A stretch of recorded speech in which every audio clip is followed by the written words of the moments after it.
Hi, it's Eric Frangenheim here with another idea from my book, Reflections on Classroom Thinking Strategies.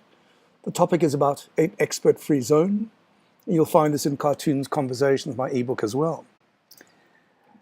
I like to say in a classroom that I want to have lots of discussion. I like to think it's our classroom, not my classroom. And to this end, I use this little ruse, if you like. I get the students to point to themselves and say collectively, I am not an expert. Some feel a bit uncomfortable. I then ask them to point to each other, their part, and say, you are not an expert, and this is done with alacrity. I then ask them to point to me and say, you're not an expert either. Now, it's true, we all have expertise as teachers, but there's a difference between an expert attitude and having expertise. And what I try to do is to encourage a lot of discussion. And I try to make them realize that I want their ideas.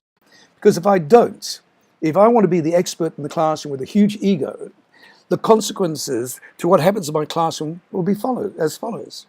There'll be a lot of uncertainty in my students. Will their answer be good enough for me? They will become to depend a lot on what I've taught them, and they will often parrot that back. They'll become disengaged if they're not particularly sure.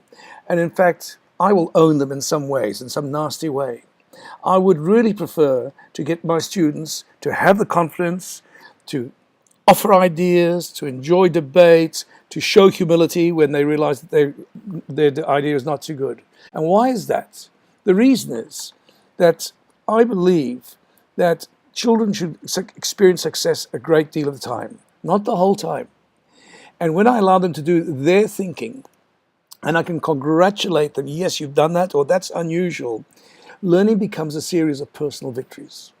In that way, it becomes our classroom. Thanks for watching. Eric Frangenheim, Rodan Educational Consultancy.